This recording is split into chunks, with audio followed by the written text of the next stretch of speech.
I am Dr. Amit Kumar, MD Internal Medicine. Today I am talking about obesity.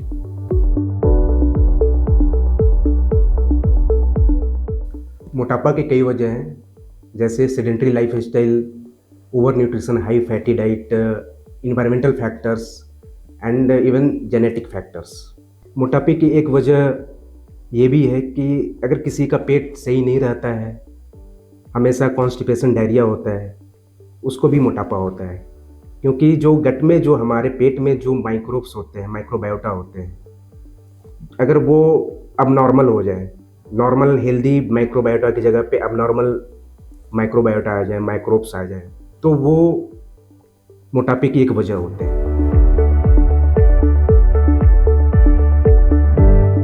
मोटापे की वजह से जो बॉडी में फैट होता है वो लिवर में जाता है, वहाँ फैटी लिवर डिजीज करता है, हार्ट में जाता है, कार्डियोवास्कुलर डिजीज करता है, और वो फैट ब्लड वेसल के वॉल में डिपॉजिट होता है, और उसकी वजह से हाई ब्लड प्रेशर होता है। एंड बॉडी में जो टारगेट ऑर्गन है, जैसे लीवर, मसल्स, जहाँ पे इंसुलिन को एक्ट करना होता है, वहाँ पे ये रेजिस्टेंस डेवलप करता है, जिसकी वजह से इंसुलिन का एक्शन नहीं हो पाता और डायबिटीज होता है। मोटापे को 3 क्लास में डिवाइड किया हुआ है: obesity class 1, class 2 and class 3।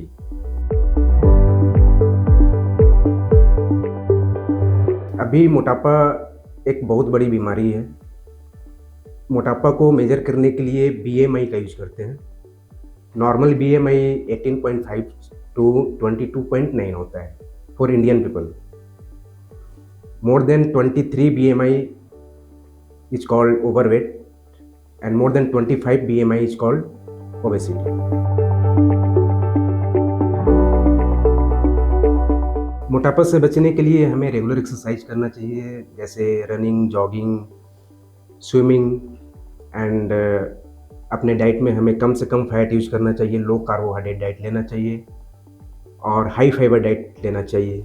अगर किसी को काफ़ी ज़्यादा मोटापा है, मॉर्बिड ओबेसिटी है, उस केस में बहुत सारी मेडिसिन हैं जो यूज की जाती हैं, एंड बैरेटिक सर्जरी भी होती है। बट हमें चाहिए कि हमें उस स्टेज तक नहीं जाना है जहां हमें मेडिसिन यूज करके अपने मोटापा को कम करना पड़े या बैरेटिक सर्जरी करके अपने मोटापा को कम करना पड़े। इसलिए हमें पहले से अवेयर रहना है। डेली हमें 45 टू 60 मिनट एक्सरसाइज करना चाहिए, जैसे रनिंग, जॉगिंग, स्विमिंग और एक्स्ट्रा करिकुलर एक्टिविटीज़।